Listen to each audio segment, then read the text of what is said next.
There are things hiding inside Bloodborne that most players will never see, not because they're hard to find, but because the game barely acknowledges they exist.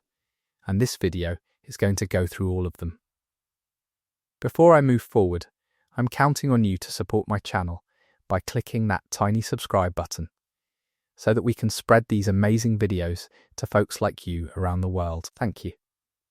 I put this video together over the course of several months, going through enemy behavior logs, audio files, cut content archives, NPC dialogue trees, and community documented glitches. The choice I made early on was to focus on things that have a legitimate footprint in the game's data or design, not speculation without a base, but not dry patch notes either. I also made the decision to hold back on a handful of environmental secrets that have been covered exhaustively by other channels, because what I wanted was the stuff that genuinely hasn't been given enough attention. What you're going to hear is my interpretation of all of it, assembled in a way that I hope makes the whole thing feel like it adds up. Some of this points toward design decisions from software made and then walked away from. Some of it suggests there were entire systems that got stripped out before launch. And some of it is just the game doing something strange that nobody has been able to fully explain. Chapter 1. The Behaviors That Shouldn't Exist. Bloodborne's enemies are built on behavior trees layered conditional logic that tells each creature what to do when it detects a player, loses sight of one, gets hit, or finds itself in a specific environmental context. Most of the time, those trees execute cleanly and predictably. You understand what a scourge beast is going to do. You learn, but there are cases, documented across hundreds of hours of community footage, where enemies do things that fall completely outside what their behavior trees should allow. These are not glitches in the traditional sense. The game isn't crashing.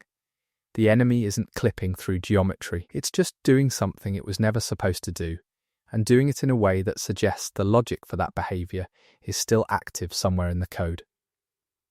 The first case worth looking at involves the huntsmen in the early game, specifically the ones patrolling the lower section of central Yharnam near the burning dog. Under normal circumstances, these enemies have a patrol route, an aggro radius, and a set of attack options.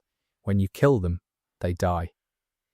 That's the loop, but there are recorded instances where a huntsman, upon being knocked to the ground by a rally attack, will pause in a down state for several seconds longer than the animation calls for, and then stand back up, without the health recovery that a rally would explain.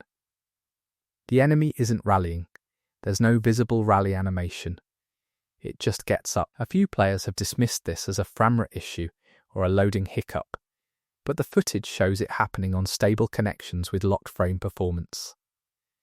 One possible reading is that there's a remnant behavior state in the huntsman's tree, something like a recover node, that was meant to give certain human-type enemies a second wind mechanic, which got removed from the final design but wasn't fully scrubbed from the logic. The second anomaly in this category involves the brick troll enemies found in the Forbidden Woods. These are slow, heavy enemies with a small set of attacks, and they typically behave in a very predictable way. But there's a specific setup, documented by at least 3 separate players across different hardware configurations, where a brick troll, after losing aggro and returning to a patrol state, will stop mid-patrol and face a wall for an extended period before resuming movement. This isn't a wall collision issue. The troll isn't stuck. It rotates toward the wall deliberately, stands there, and then walks away. The duration varies between about 4 and 12 seconds. Nobody has pinned down what triggers it.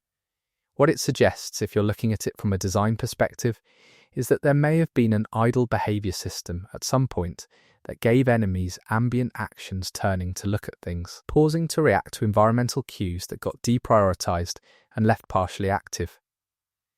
There's a third case involving the Witch of Hemwick, one of the early bosses. She's not considered a technically complex boss. Her main mechanic is spawning madmen spectres and teleporting. But players have documented a behaviour where she will occasionally stop mid-teleport and stand completely still for a full second before completing the animation. This happens rarely, maybe once in every 30 or 40 encounters across the community's footage, but it happens. What makes it interesting is that the pause doesn't seem to be tied to any external variable. It's not a frame rate drop, it's not a network issue. The witch just stops, holds position, and then finishes what she was doing. One interpretation is that there's a conflict in her teleport logic, that the node responsible for selecting her destination occasionally returns a null or an invalid position, forces a wait state, and then resolves on the second pass. If that's accurate, it means the teleport system has an error handling branch that shouldn't be visible to the player, but is. The Celestial Emissary boss also has a documented oddity. During its first phase, when it's surrounded by smaller celestial larvae, those small enemies are supposed to behave in a swarm pattern, clustering around the player, attacking in loose waves. But there are recordings where one or two of the larvae will completely stop engaging and drift to the edge of the arena. They don't despawn. They just orbit the perimeter at a slow, constant speed until the phase transition kills them. The behaviour looks almost like a pathing error, like the larvae got assigned a position target that placed them outside the combat zone, and with no way to re-enter the swarm behaviour, they just kept moving toward a point they could never reach. It's a small thing, but it's consistent enough across multiple captures that it reads as a real edge case in the swarm AI, rather than a one-off. Moving further into the game, the Shadows of Yharnam fight has an anomaly that's less about behaviour and more about sequencing. The fight is scripted to have the three shadows coordinate their attacks to some degree, not in a tight, choreographed way, but in a loose pattern where they position themselves to pressure the player from multiple angles. What's been documented is a very rare version of the fight, where one shadow will begin performing a fire pillar attack, pause mid-animation, and then perform a sword thrust instead, as if the attack selection got swapped out partway through. The fire pillar animation starts. The visual setup begins, and then it just doesn't finish, and a different attack comes out. This one is genuinely hard to explain without access to the code, but the most reasonable interpretation is that the shadows share some kind of attack coordination system, and in rare cases, two shadows selecting the same attack category triggers a conflict that forces one of them to re-roll its selection mid-execution. The patients in the Iosefka's clinic area, specifically the passive ones you encounter if you reach the clinic from the back entrance, have a behaviour that a handful of players have flagged without much community follow-up. These patients are supposed to be inert. They shuffle slowly, don't aggro, and die in one or two. But there are recordings where a patient will stop moving, face the player at a distance of roughly 10 meters, and hold that orientation for several seconds before resuming its shuffle. They don't aggro. They don't speak. They just look at you. Then they go back to wandering. It's the kind of detail that's easy to miss in the moment, because the area is tense and you're focused on getting through. But when you see it in footage, with that context stripped away, it's strange. It suggests the patients may have had a more complex awareness state at some point, something that registered the player's presence without triggering full aggro, and that state is still in the tree but doesn't do anything anymore. The Shadows of Yharnam have another documented quirk that's separate from the attack swap anomaly. In the cutscene that plays when you first enter the boss arena, the one that shows the three shadows standing in the field, the camera occasionally catches what appears to be a fourth shadow at the very edge of the frame, positioned slightly behind and to the left of the leftmost boss figure. It's there for less than a second before the camera angle changes, and it's easy to dismiss as a rendering artifact or a shadow cast by the environment. But players who've gone frame by frame on capture footage have noted that it has the silhouette of a shadow, not of environmental geometry. There's no fourth shadow in the fight. There's nothing in the boss's known design that accounts for a fourth entity. One possibility is that the engine briefly loaded a spare instance, maybe a backup or a test entity before the proper spawning logic ran and removed it. Another is that there was once a version of this fight with 4 shadows, and the cutscene was never updated when that was changed. Father Gascoigne's beast form, the phase he enters when you bring him to roughly half health, has a behaviour that not enough people talk about. When he's in beast form, he can be staggered by certain attacks, and during that stagger he briefly returns to a semi-upright posture before dropping back into the beast stance. What's been observed in a small number of recordings is that during this semi-upright stagger, he sometimes produces the hunter animation set, the same movement geometry used by his human phase rather than the beast set.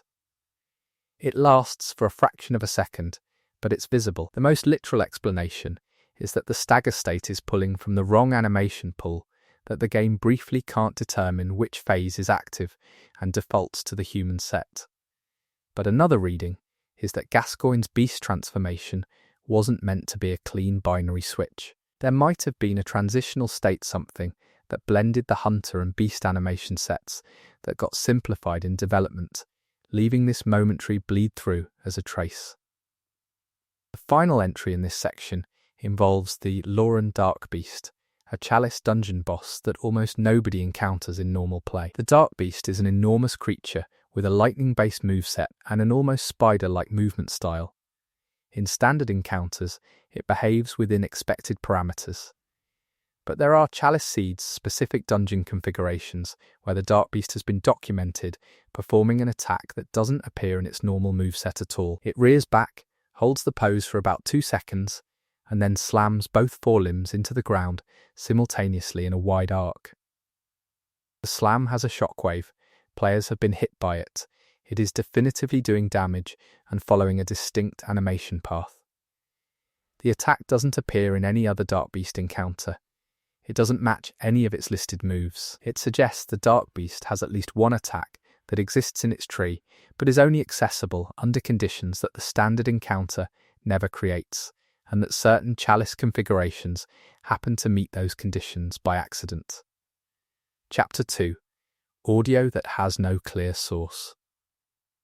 Sound design in Bloodborne is dense and deliberate. Miyazaki's teams have always treated audio as a narrative tool, layering ambient sound, enemy vocalizations, and music in ways that reinforce the tone without spelling anything out. But there are sounds in Bloodborne that players have encountered and been unable to attribute. Not sounds that are misidentified, not someone hearing a dog bark and thinking it's something mysterious. Sounds that occur in locations where no enemy, no NPC, no environmental trigger, and no soundtrack element should be producing them. These are documented. Some of them are on record. And they haven't been explained. The first one worth discussing occurs in the Forbidden Woods, in the open field area, but players moving through this section have reported hearing what sounds like low-pitched chanting rhythmic, repetitive and distant, that lasts for approximately 10 to 20 seconds and then stops.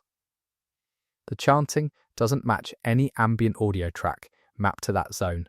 It doesn't match any enemy vocalization in the game's known order. Several people have investigated the area thoroughly after hearing it, including checking for hidden enemies or triggers, and found nothing. One player managed to capture it on footage while recording a playthrough for an unrelated purpose. When that audio was analysed by members of the Bloodborne modding community, they identified it as having characteristics consistent with the game's audio engine, the compression, the reverb tail, and the spatial behaviour all matched, which rules out the possibility that it was external sound bleeding into the recording. It sounds like something the game, but what produces it, and why, is not clear. The second audio anomaly is more specific and more widely reported. In Yharnam, the unseen village, during the later version of the area, after ringing the Nightmare Frontier bell there, is a point near the large plaza with the kidnapper enemies, where players have reported hearing a brief phrase of the game's main menu music. Not a variation, not something thematically similar. The actual main menu theme, or something that matches its melodic and harmonic structure very closely, audible for 3 to 5 seconds. This is strange, because that music track shouldn't be present in Yargul's audio assets at all. The area has its own ambient and combat music. The main menu theme plays in one context, and one context only under normal circumstances. The fact that it seems to appear in this specific location points towards something, possibly a corrupted audio cue trigger, possibly a fallback state the audio engine enters when it can't find a valid ambient track and defaults to a base-level audio asset. But the consistency of the location across multiple reports makes it hard to treat as pure coincidence. There is a sound associated with Murgo's wet nurse, the boss in the Nightmare of Mensis, that sits at the edge of perception throughout the fight. Most players know about the infant crying that underscores the entire encounter. It's one of the more emotionally affecting audio choices in the game. But there's a second sound underneath it that becomes more distinct if you listen in a quiet environment with good headphones. It's a low, arrhythmic knocking, like something tapping against a wooden surface from inside. It doesn't correlate with the wet nurse's movement. It doesn't sync to any attack. It's just there, cycling at irregular intervals beneath the rest of the audio. Whether this is intentional, a piece of atmospheric sound design meant to reinforce the unsettling quality of the space, or whether it's an artifact of how the ambient audio layers were compiled, is genuinely uncertain. But it's consistent across captures, and it's been noted by enough players independently that it's probably not a hardware-specific artifact. The Hunter's Dream has its own documented audio strangeness. In the early game, before you've rung both bells of awakening, the dream has a specific ambient soundscape, quiet, distant, slightly melancholic. Most players notice the doll's humming, which is clearly but there's a window of time roughly between acquiring your first insight and acquiring your third, where some players have reported hearing a second, fainter vocal sound somewhere in the dream. It's lower in pitch than the doll, less melodic and intermittent. A few people have described it as sounding like someone speaking very quietly in a language they can't identify. This one is difficult to verify because the Hunter's Dream has a lot of layered audio and conditions vary considerably between players, but the threshold description is consistent enough that it suggests there might be an audio layer that becomes active at specific insight values 1, that was either intentionally designed to be subliminal, or one that was supposed to be more prominent, but had its volume reduced in a patch. The lecture building, the transitional area between Yharnam and the Nightmare Frontier, has a classroom on its upper floor, room 1F, that contains sitting student enemies. These enemies are passive when you're on the floor with them, but become hostile when you attack. The room has standard ambient audio, but players standing in the doorway of that room, without entering specifically positioned at the threshold, have reported hearing a brief, clear sound of what can only be described as a door closing somewhere behind them, in a hallway that has no doors. The sound is present in capture footage. It's a mechanical sound, distinct from any of the ambient audio in the building. No door closes, no geometry shifts. The sound just occurs. One reading of this is that there's a door object somewhere in the building's asset space not visible, possibly not fully instantiated, that has an associated close animation sound that occasionally plays. Another is that it's a quirk of how the building's audio zones are arranged, with sound from one space occasionally bleeding into another in a way the engine doesn't fully. In the DLC area, the Hunter's Nightmare, there's a specific audio event that occurs near the River of Blood. If you stand at the bank and wait not moving, not attacking for approximately 2 minutes, there are accounts of a sound like a distant bell ringing once, clearly, and then nothing. The bell is not the same as any of the in-game bells associated with multiplayer, the bell, or any known environmental trigger. It's a single toll, mid-range in pitch, with a decay that sounds like it's coming from a significant distance. Several players have attempted to locate a source by moving in various directions after hearing it. Nobody has found a point where the sound becomes louder or more directional. it seems to have no source. Whether this was intentional, a piece of audio placed to unsettle players who stop moving in that specific area, or whether it's an artifact of the DLC's audio patchwork is unknown. But it's been documented enough times that it's a real event. The Nightmare Frontier, one of the stranger areas in the game, has an audio phenomenon that seems to be tied to the frenzy mechanic. Frenzy in Bloodborne is a status effect that builds over time when you're near certain enemies or in certain areas, culminating in a massive health drain. The Nightmare Frontier has frenzy-inducing zones, but players in those zones have reported, during frenzy build-up, hearing a sound that doesn't appear in the game's standard frenzy audio, set a short, sharp sound like a strut rising in pitch and then cutting off cleanly. The normal frenzy audio is a building rumble, a kind of pressure sound. This is distinct from that. It's also, per player reports, louder and more spatially focused than the ambient frenzy audio. It sounds like it's coming from a specific direction, usually slightly above and to the right.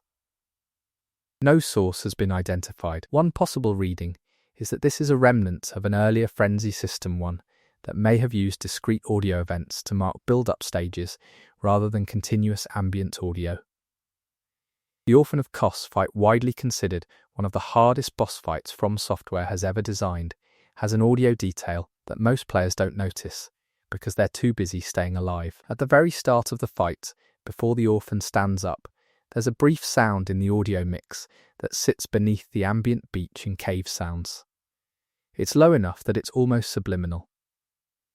Players who've recorded the fight and gone back to analyse the audio at higher gain have described it as something like a heartbeat, not a human heartbeat, but something with a slightly slower, with a heavier quality to each beat. It lasts for about 6 seconds and then disappears as the Orphan rises and the combat music begins. Whether this was placed intentionally, a final environmental detail, to make the fight's opening feel more alive and more awful, or whether it's incidental, is something only the sound designers could confirm. But it's there. There's a sound in the Cainhurst Castle area that has puzzled players for years. In the ballroom where the forsaken castle spirits float those translucent, dress-wearing enemies, a specific corner of the room occasionally produces a sound that doesn't match anything in the area's audio design. It's described consistently as a short burst of what sounds like static, or like a radio signal briefly cutting through and then disappearing. The castle spirits don't produce this sound. Their vocalizations are distinct and well documented. No environmental trigger in that corner has been identified. The sound occurs rarely enough that not every player will hear it in a given run, but consistently enough that multiple independent recordings have captured it. One hypothesis from the modding community is that it's related to how the game handles audio zone transitions in Cainhurst, that the castle's audio zones don't quite align perfectly, and in that corner, 2 zones are briefly active simultaneously, producing interference. The last audio entry in this chapter is also the most difficult to categorize. Players in the Nightmare of Mensis, specifically in the outdoor section before the main building, have reported hearing something that sounds like a human voice, not a vocalization, not a scream or a growl, but something with the cadence of speech. It's too indistinct to pass as language.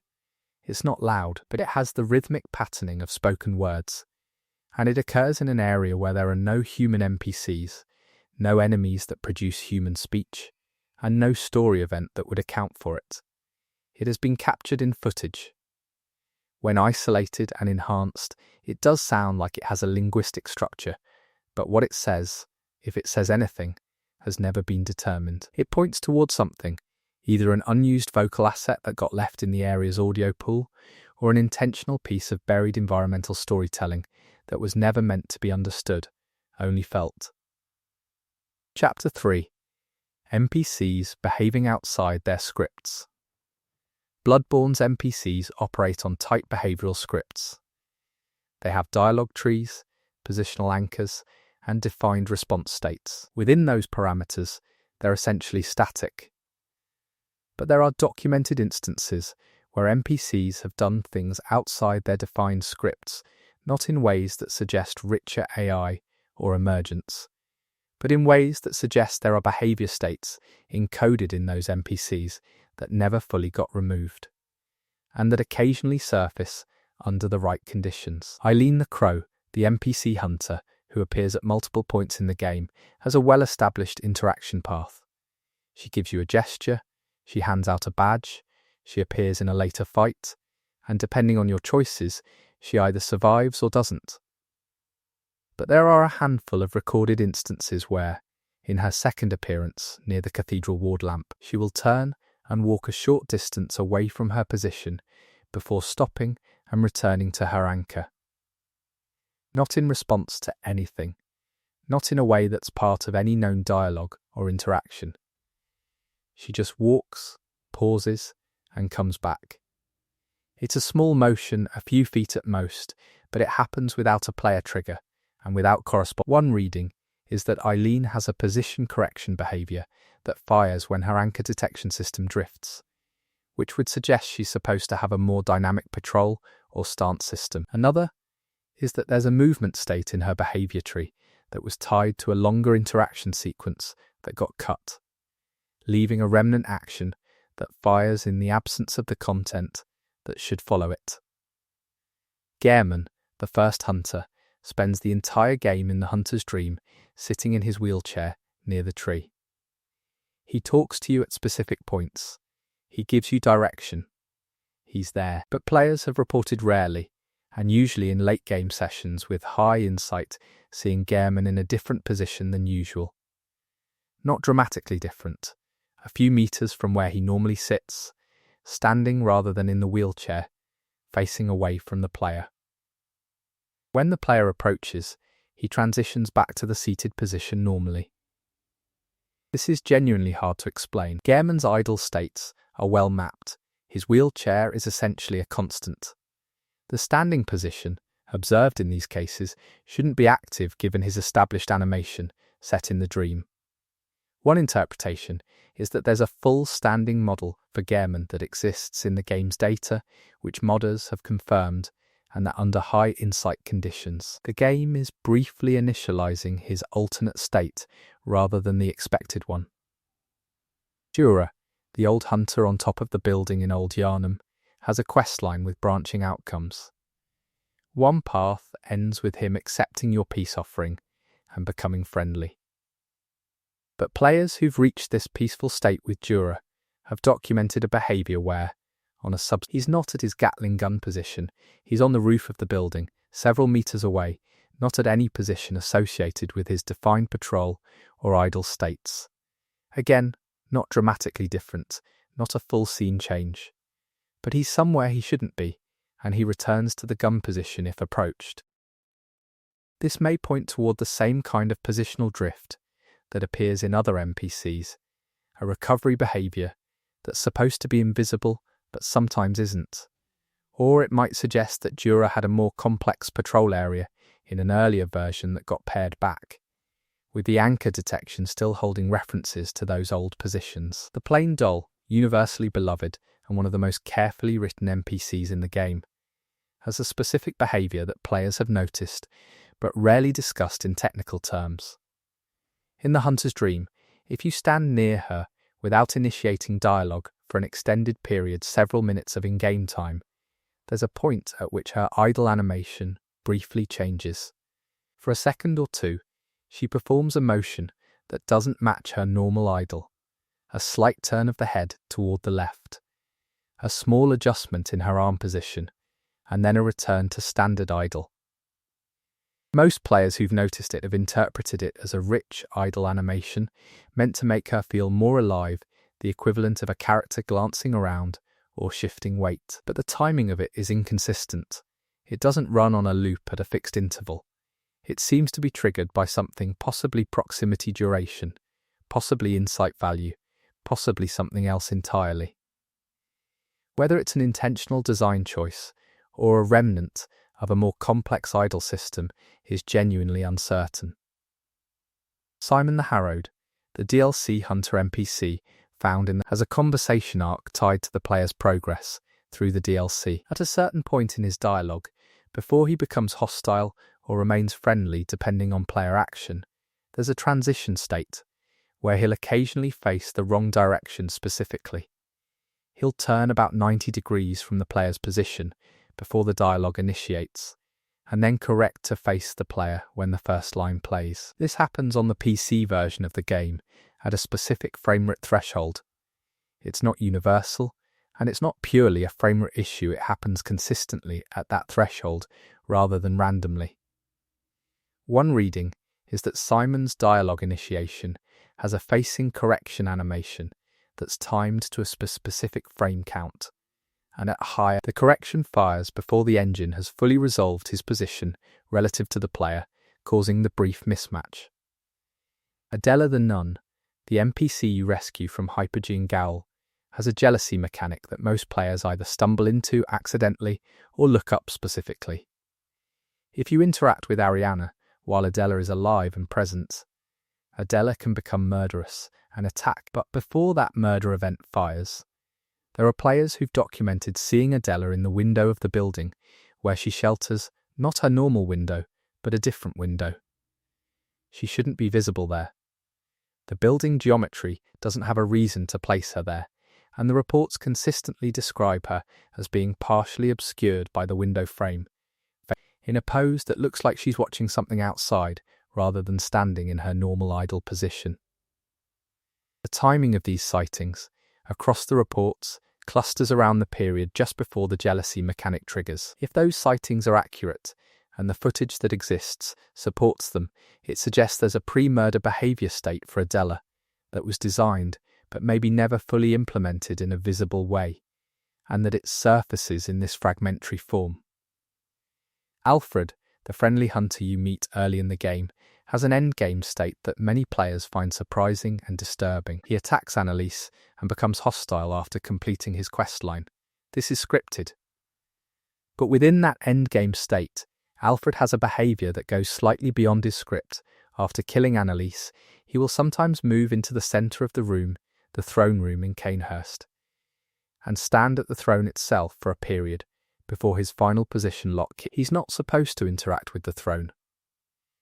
He has no dialogue or animation associated with the throne. But in those cases where he moves there, he stands facing it, in a way that looks deliberate. It lasts for maybe 10 seconds.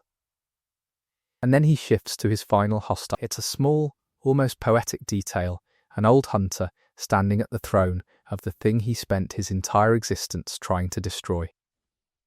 Whether it was designed to happen, or whether it's an artifact of how the room's positional logic handles Alfred's late behaviour, is something the footage alone can't settle. The mysterious character, known as the imposter ISFka, the fake doctor who replaced the real ISFka and who sends patients to the clinic for experimentation, has an audio-only presence for most of the game. You talk to her through a locked door. You never see her until you find her transformed at the end of her location. But there is a documented instance, captured on video by a player who was checking the area geometry from an unusual angle, where a figure is visible through the clinic window, not in the doorway, but through a narrow window to the right that has ISFka's character model, but is performing an animation that isn't part of her normal idle set. It looks like she's moving papers or performing some kind of repeated hand motion. This is remarkable because she shouldn't have any active animations visible through that window. She shouldn't be positioned there, whether the engine briefly loaded her model into a test or preparation state, or whether there's a small behaviour area on the other side of that window that nobody was intended to see, is unknown. Patches the Spider, the arachnid form NPC you encounter in the Nightmare Frontier, operates entirely within a specific area and has a short but memorable interaction arc. But there's a report, corroborated by a small number of players, of hearing Patch's voice, his specific, distinctive audio from a location in the Nightmare Frontier where he shouldn't be audible. Specifically from below the ledge where he appears, before any of his dialogue has been triggered in that session. The voice isn't playing a known line. It's too brief to pass, but it has the compression and tonal qualities of Patch's vocal assets.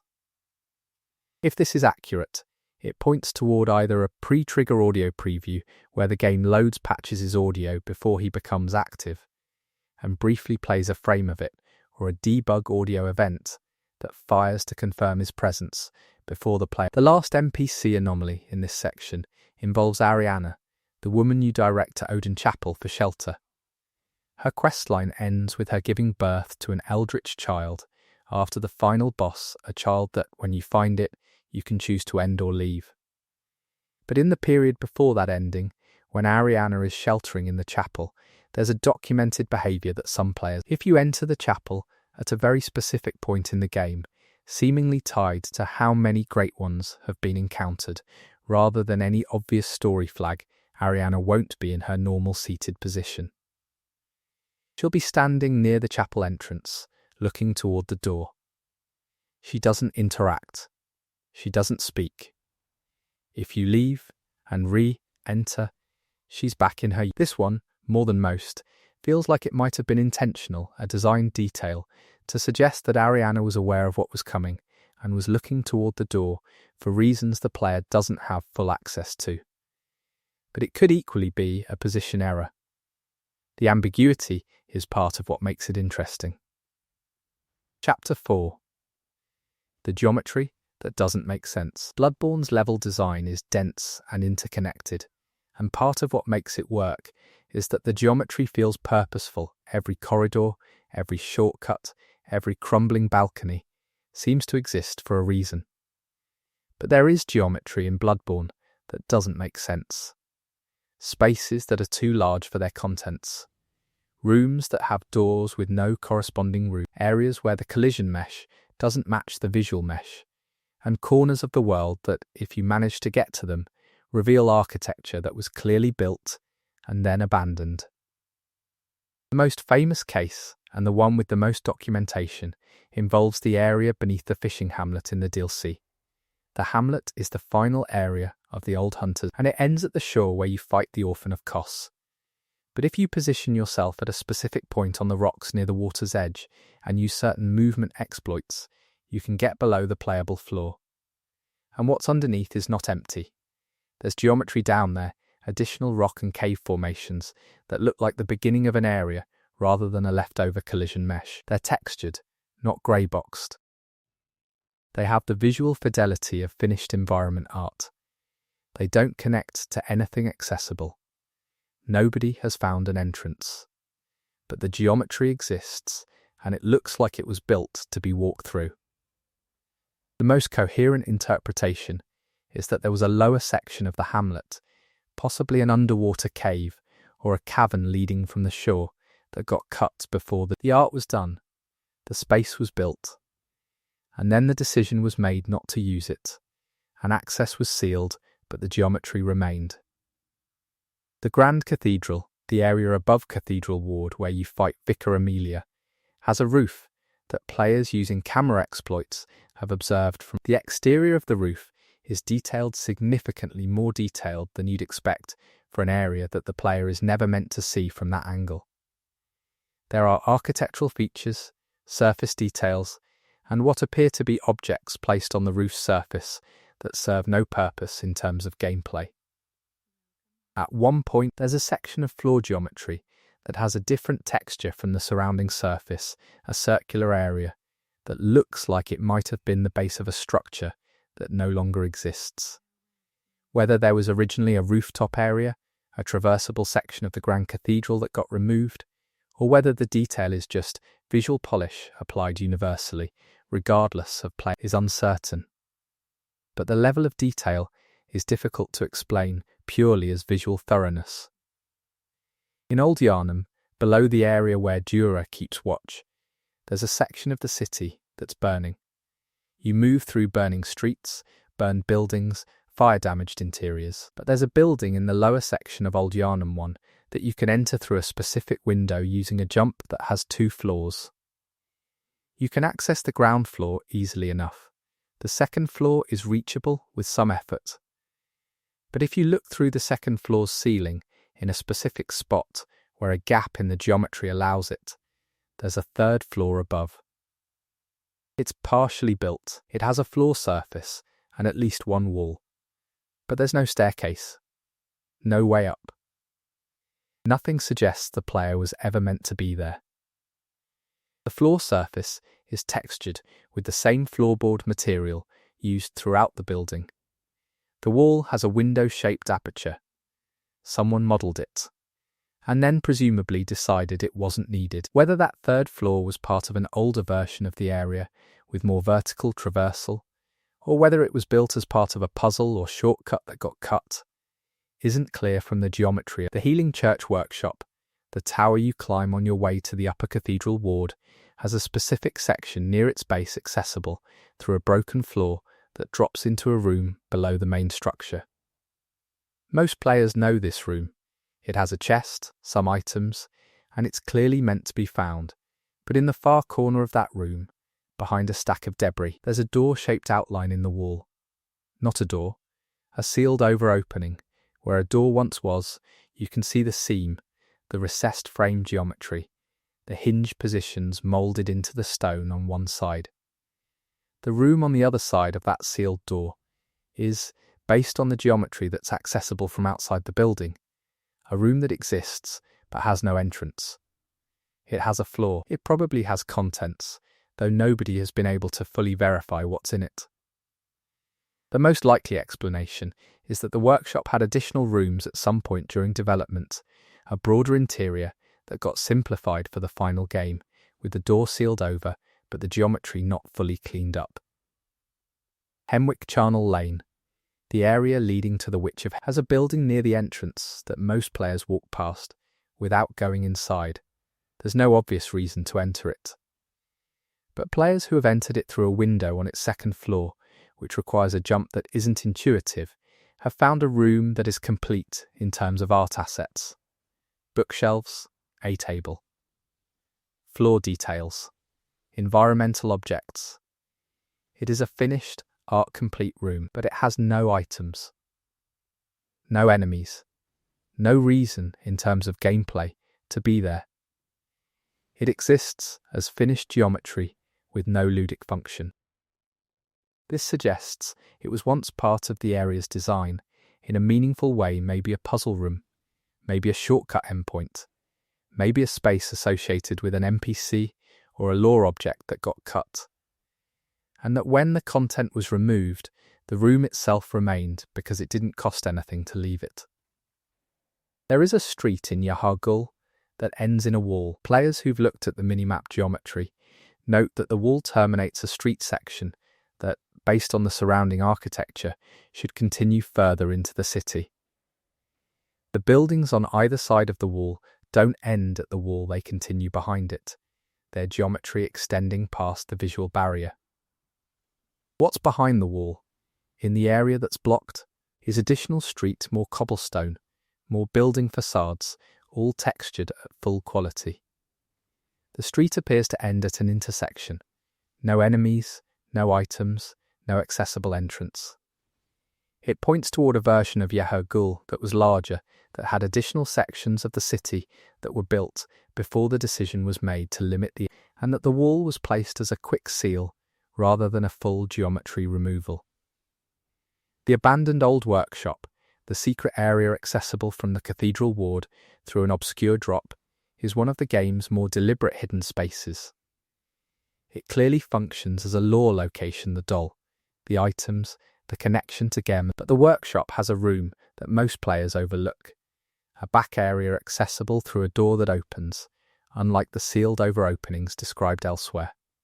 The room beyond is small and has a few unremarkable items, but if you look at the room's wall geometry carefully, you'll notice that one of the walls has a seam that doesn't match the surrounding surface, a panel, essentially a section of wall that has a slightly different surface alignment than the stone around it.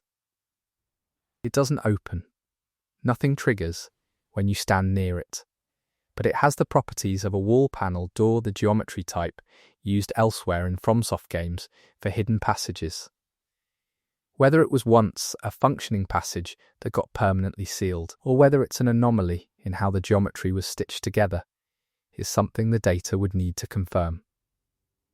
The deal introduces the Research Hall, one of Bloodborne's most visually striking areas, a tall, multi-story space filled with deformed patients.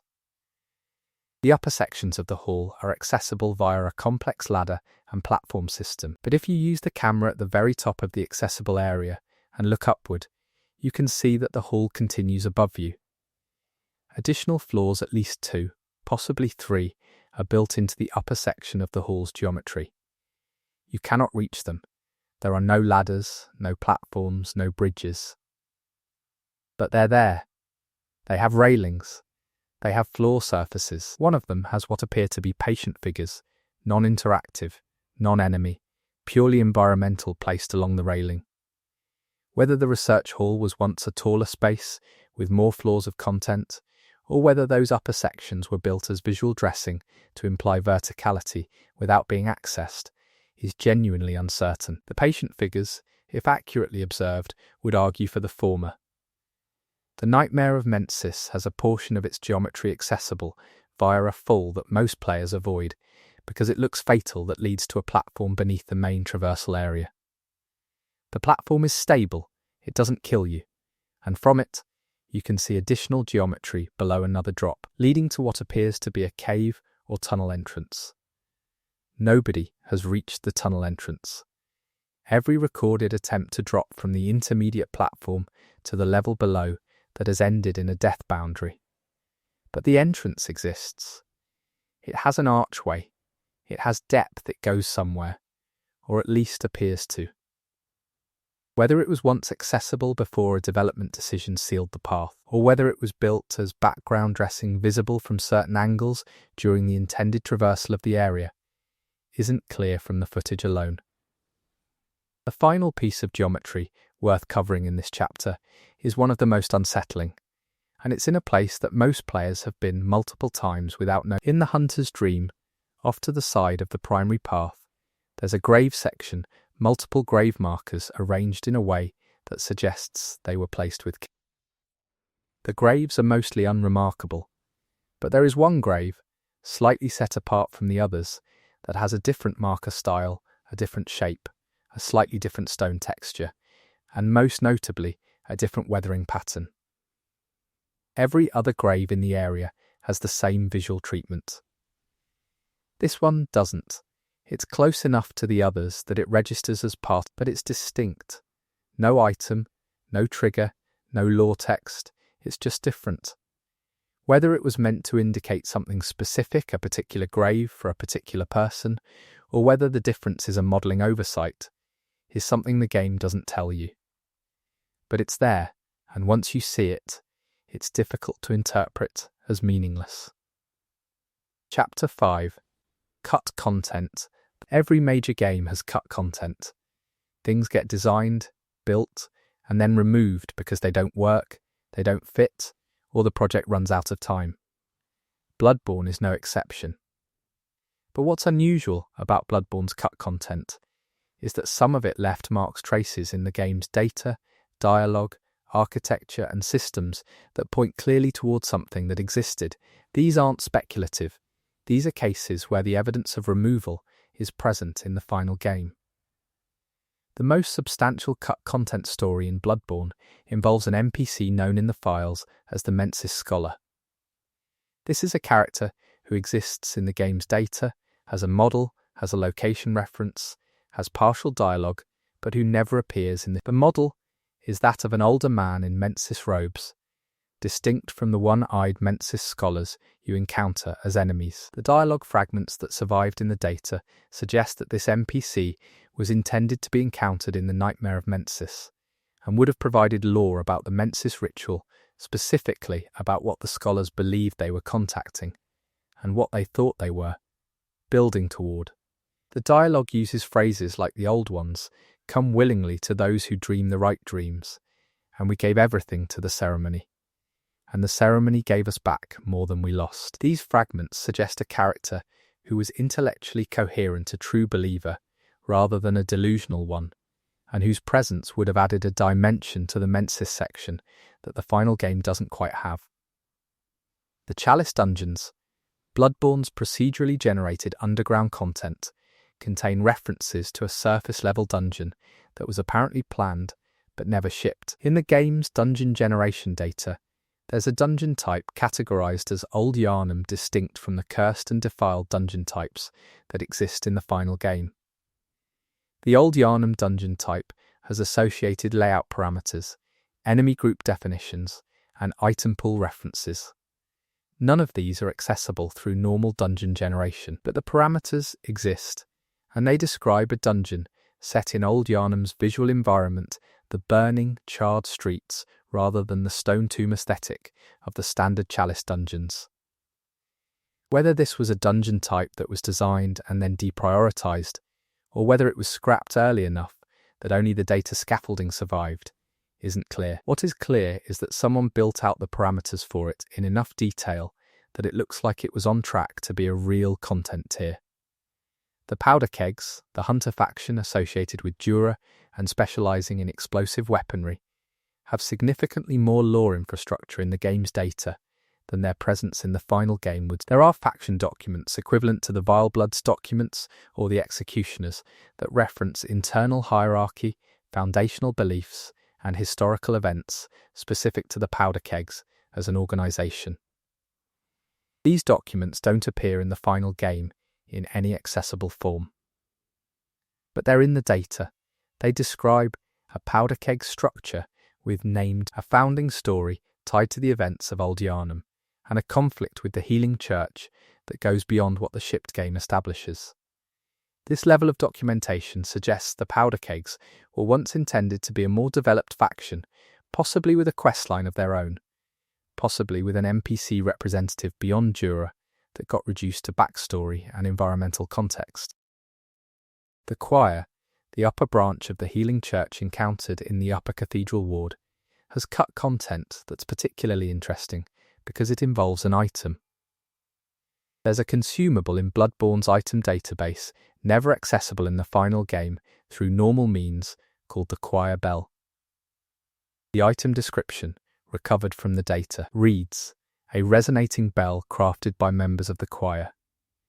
Its tone reaches those touched by the Great Ones, drawing them toward a shared dream." The mechanics associated with the item in the data suggest it was a cooperative tool, something that would facilitate a specific type of multiplayer interaction, different from the standard co-op bells. The exact mechanic isn't fully reconstructible from the data alone, but the description suggests it would have allowed players who'd both used the bell to enter a shared dream space. Whether this was a creative mechanic that proved technically problematic, or whether it conflicted with the game's co-op design philosophy, but it was developed enough to have a full item entry with a description and associated mechanics parameters. There's evidence in Bloodborne's audio files for a boss that never made it into the final game. In the game's audio asset library, there's a music track labelled with a boss ID that doesn't correspond to any boss. The track has the structure of a Bloodborne boss theme, a full composition with distinct phases that seem to correspond to a multi-phase fight. It's not a variant of an existing boss theme. It's a unique track. The instrumentation and structure are consistent with the late-game boss themes, which suggests it was designed for a late game. Without a corresponding boss model or encounter file, it's impossible to say what the boss was. But a full original boss theme doesn't get composed for a placeholder. Someone scored it for something real. Whether that boss got cut before or after its encounter was built, the music survived. The Odin Writhe rune in the final game has a specific function related to this, but in early versions of the game's data, this rune had a different description, or rather, a longer one. The truncated description in the final game focuses on the rune's functional effect. The full description found in earlier data versions adds a contextual layer, a passage that references Oedon as the formless one who speaks only in the language, whose communion requires no body and no mind, only the act of reaching. This additional text suggests that at one point, the rune's description was doing more narrative work, connecting the rune's mechanical function to a richer account of Aiden's nature. Whether this was cut for space, for pacing, or because it gave away too much about Aiden's role in the lore is unclear. But the full text, cross-referenced with other Odin references in the game, points toward an intended layer of the story where Aiden's formlessness was more explicitly connected to the game's blood and reproduction themes. The lecture building has a set of notes found on desks in its classroom's notes that have been studied extensively but in the game's text data, there are additional notes that don't appear on any desk in the final game. These notes, recovered from the data, include a lecture transcript that discusses the Fifth Jumerian civilization and ancient culture referenced elsewhere in the game in considerably more specific terms than any of the shipped lore. The transcript describes Jumerian burial practices, architectural conventions, and a specific ceremony that the lecture's writer believes initiated the first blood ministration in recorded history. This is a significant amount of Jumerian lore that the final game simply doesn't deliver. The lecture notes exist in enough detail that they read like something that was written to be found, not as internal documentation. There are 2 weapons in Bloodborne's data that don't appear in the final game's item discovery. The first is called the Bloodletter Prototype, a variant of the Bloodletter weapon added in the DLC, but with different stats and a different moveset. The Bloodletter in the final game is already a distinctive weapon. The prototype version, based on its data parameters, was different enough to be considered a separate weapon rather than a balanced variant. Its moveset parameters suggest attacks that are distinct from the final weapon's toolkit. The second unreleased weapon is called in the data the Hunter's Cane. The Hunter's Cane exists in the final game as a trick weapon cane that transforms into a whip. The extended version appears to be a third transformation, or a variant with a longer range. Neither weapon is accessible without modding tools. The Nightmare Frontier was apparently intended to have more NPCs than it shipped with. In the area's NPC spawn, table the data that determines who appears where there are entries for 2 NPCs beyond patches, one identified as a healing church hunter, and one identified as a female. Both have spawn conditions that place them in specific areas of the Nightmare Frontier. Neither appears in the final game. The Healing Church Hunter entry has associated dialogue references enough to suggest the character had a short interaction arc. The Female Survivor entry has an item give reference, suggesting she was going to hand the player something. Whether these were cut for time, for narrative reasons, or because their design didn't come together isn't something the data can fully answer. But the spawn entries are present, complete enough to have once been functional. The last entry in this chapter is one of the most significant. There's evidence that the game originally had a playable area in the Hunter's Dream, not just the garden, the workshop, and the paths you use in the final game, but an extended section behind the main house, accessible through a back door. The back door exists in the Dream's geometry. It can be seen on the building. It has a door frame, a handle geometry, and what appears to have been an opening that was sealed by a solid geometry blocker, added late enough in development that the original opening architecture wasn't removed. Camera exploits have allowed players to see through the blocker, and what's visible beyond it is a partial room interior floor geometry, at least one wall, and the room doesn't have the minimal grey box quality of purely functional backstage geometry. It has the beginnings of surface finish. Whether the back of the Dream's house was meant to contain narrative content, a space tied to Gehrman's history, or the dolls, or something else entirely, is something the partial geometry alone can't answer. But it was being built. Chapter 6. The Great Ones and Their Gaps. Bloodborne's cosmological structure, the system of beings, called Great Ones, that underlies everything in the game's lore, is deliberately fragmented. You're not meant to understand it fully. The game provides lore in shards, through item descriptions, NPC dialogue, architecture, and enemy design, and it trusts the player to do the interpretive work. But there are gaps in the Great One cosmology that go beyond intended mystery.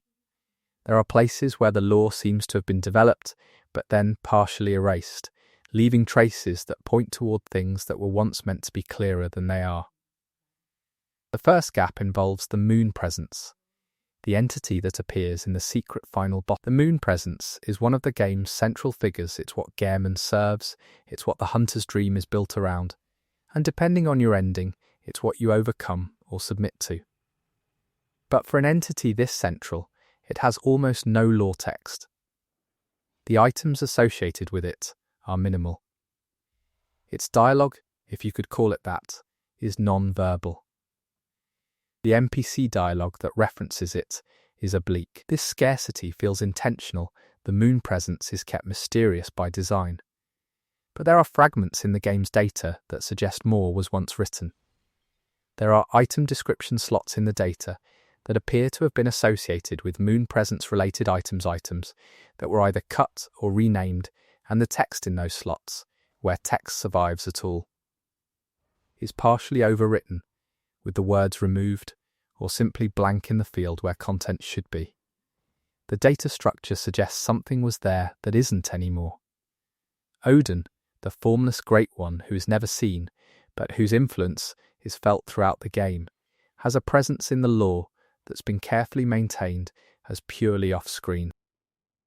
He is referenced in rune descriptions, in chapel naming, in the circumstances of several NPCs, but he never appears in a form the player can directly encounter. What's interesting is that the game's bestiary, the enemy classification system in the data, has an entry for Odin. Not a complete entry.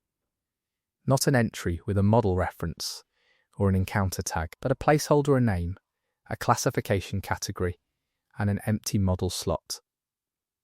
Whether this means there was once a plan for a visible Odin encounter, a boss fight or a scene, or whether the entry was created prophylactically and then left empty when the decision was made to keep Odin formless, is something the data alone can't settle. But the entry, the Queen of the Vilebloods, Anomalies, exists in the game as a relatively passive NPC with a specific questline function. But her title Queen implies a scope to her character that the game doesn't fully explore. In the data, there are references to Anomalies in contexts that don't correspond to anything in the final game. Specifically, there are dialogue line entries for Anomalies that place her in a location she's never found in a dungeon-type environment. The dialogue fragments in these entries are brief, questions asked in an imperious register, responses to things the player apparently said.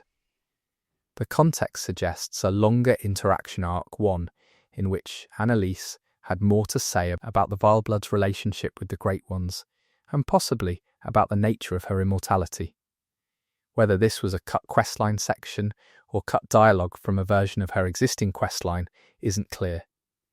But the location tag, the dungeon reference, suggests it was something beyond what exists in the Thumrian Queen, the boss of the Defiled Chalice dungeon, is one of the most unusual figures in the game's cosmology, because she's never named in anything the player can find.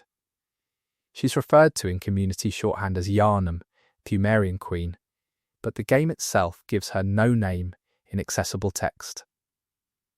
In the data, her encounter file has a name field, a field that in every other boss contains the boss's actual name. Her field is empty. Not null, there's a character count that suggests text was once there, but blank as if overwritten. Whether her name was removed deliberately, or whether her name file got corrupted at some point in development and was never repaired, is genuinely uncertain. The lore surrounding her relationship to the blood healing, her apparent pregnancy in the encounter's imagery, her presence in these ancient tombs is rich enough that a name would have added something. The blank field feels like a decision rather than an oversight, but that's not verifiable from the data alone. The celestial children, small, blue, fetal-shaped beings that appear in the Nightmare of Mensis, have a connection to the Great One cosmology that the game gestures toward without fully explaining. They appear near the One Reborn, they're associated with Murgo, and their design suggests a relationship to the larger pattern of eldritch birth and communion that runs through the... But in the data, the celestial children have an aggro range that's set to 0. They're completely passive by design. They won't aggro, period. What's interesting is that their aggro range having been explicitly set to 0 rather than just being absent from their behaviour tree, suggests that at some point there was a version of these entities that could aggro. The 0 is a setting that would only exist as a setting if the default was something other than 0. Whether they were once enemies, or whether the 0 is a safety setting added to ensure passivity in case their behaviour tree fired unexpectedly, is unclear. But the 0 is there. Murgo, the infant Great One, whose crying fills the nightmare of Mensis, and whose presence anchors the entire DLC section of the base game, is never seen. The fight against Murgo's wet nurse is a proxy fight. You're fighting the nurse, not the being whose absence the nurse protects. The item you receive for defeating the nurse Murgo's umbilical cord has a description that raises more questions than it answers. But in the data, there are references to Murgo in enemy classification slots that go beyond the cord and the nurse. There's a classification entry for Murgo, a category that in other cases would suggest a direct encounter with the being. The entry has no model reference, it has no encounter tag, but it has an attribute block, a set of stat parameters that is non-zero. Someone filled in those stats, they weren't left at default. An entity with non-zero stats in Bloodborne's data was at some point intended to be something the player could interact with, either as a boss, an enemy, or an interactive NPC. The fact that those stats exist without a model or encounter tag suggests that a Murgo encounter was in development before a decision was made to keep Murgo invisible and unreachable. The amygdalae, those enormous, spider-like great ones that appear throughout Yharnam, visible only to players with sufficient insight, are one of the game's most effective design decisions. They're there the whole time. You just can't see them until you know enough.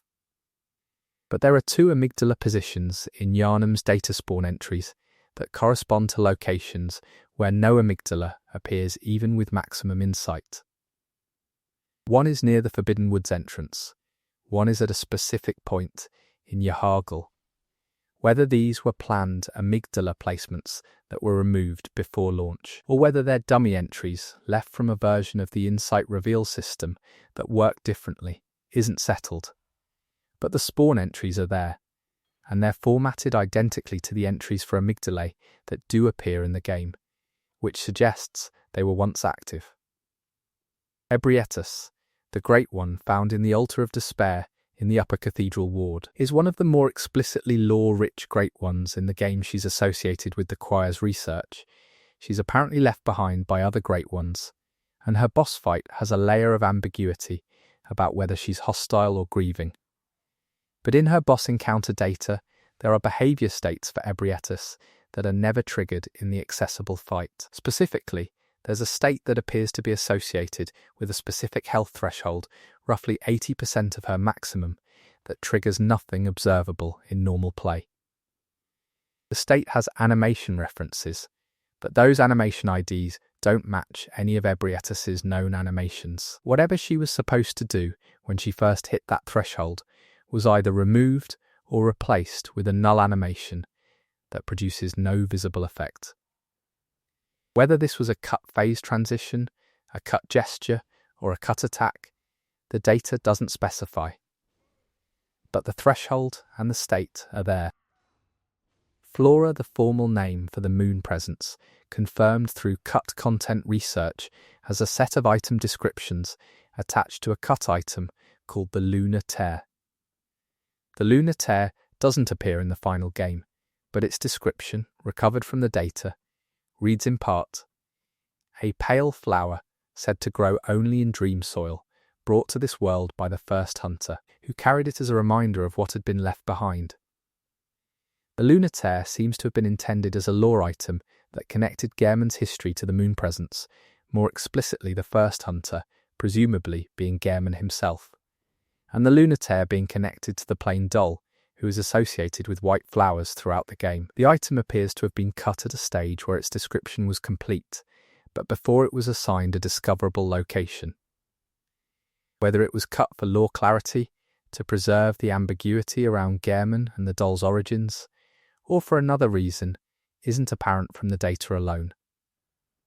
The last item in this chapter returns the Murgo's umbilical cord as an item, comes in multiple parts. 3 can be found in the base game, and they're required for the secret ending. But the data shows a 4th umbilical cord entry, not a duplicate of an existing one. A distinct entry with a different description text field and a different discovery location reference. The location reference is a dungeon address, a chalice dungeon designator that doesn't correspond to any existing chalice dungeon in the final game. This suggests one of two things.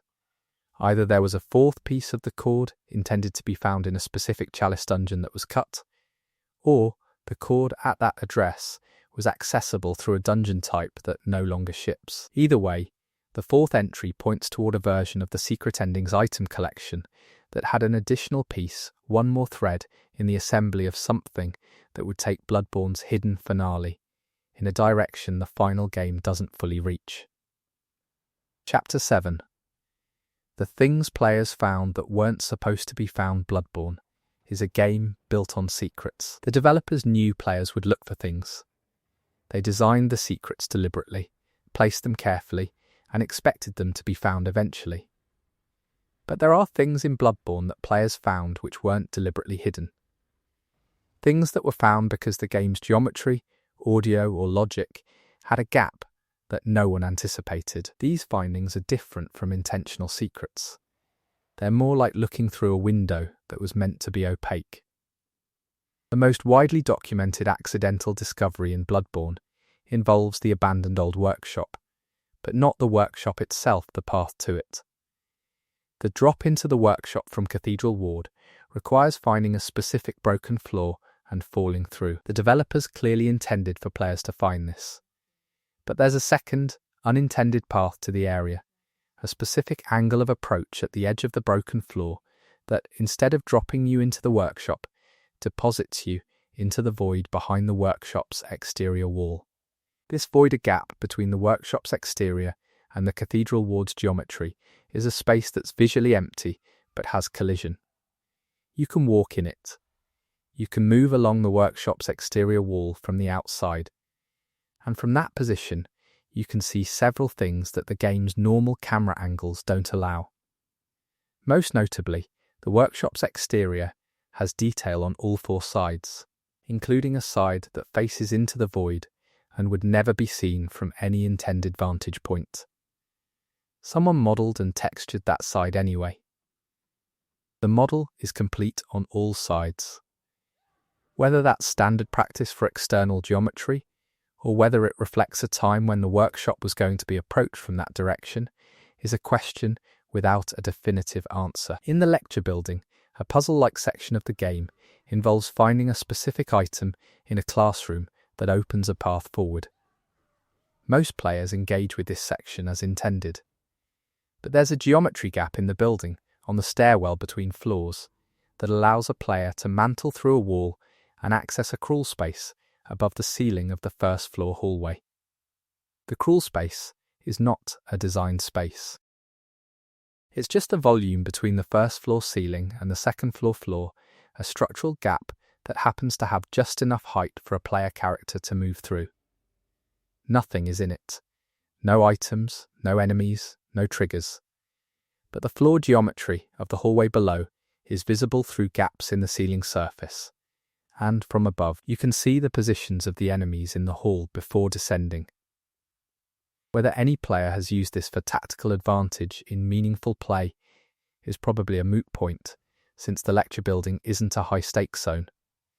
But the space exists and it's accessible, and nobody put it there on purpose.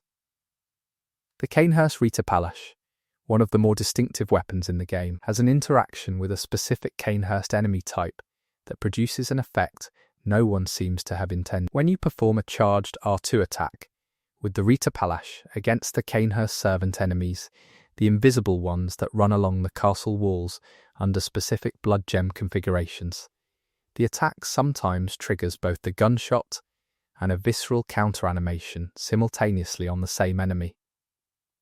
The enemy is staggered by the gunshot and immediately counter-visceraled in the same frame. The result is that the stagger animation and the visceral animation play at the same time on the same enemy, producing a visual that's been described as deeply wrong in a way that's hard to articulate. The enemy survives it, the visceral cancels out partway through. But the visual is definitely not intended. The condition that produces it is specific enough that it's clearly an edge case in how the counter system handles rapid sequential inputs. The cleric beast encounter has a documented camera exploit. If you position yourself at a specific point in the environment during the fight and attack at the right moment, the camera performs an unintended cut. It jumps to a third-person angle that's dramatically further away than the normal combat camera. For about 3 to 5 seconds, you're seeing the fight from an aerial perspective that nobody at From Software intended to make available. From that angle, the Cleric Beast's model has visible seams on its back that are normally beneath the camera's line of sight spots where the texture mapping doesn't perfectly align, leaving a visible gap. These are standard model seams that exist on virtually every 3D character and are intentionally kept out of the camera's view. The fact that you can see them here isn't a scandal, every game has them, but it is a reminder that the boundary between what you're meant to see and what exists is thinner than it seems. There's a flaw in the Nightmare Frontier that players have called the false floor, a section of geometry that looks solid but has a collision mesh that ends before the visual edge. Walking to the perceived edge of this section causes the player to fall through before reaching it. The fall kills you. This isn't a secret passage, it's a collision error, a section where the visual and the collision mesh don't align.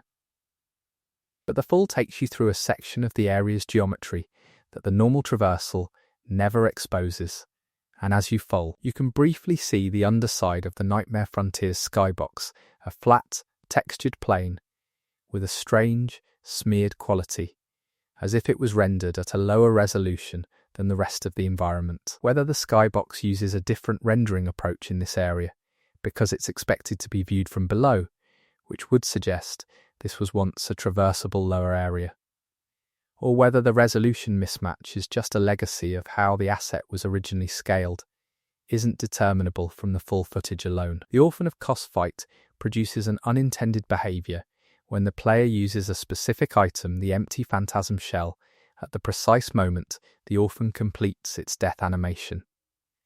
The shell, when used, coats the weapon in arcane damage for a short duration.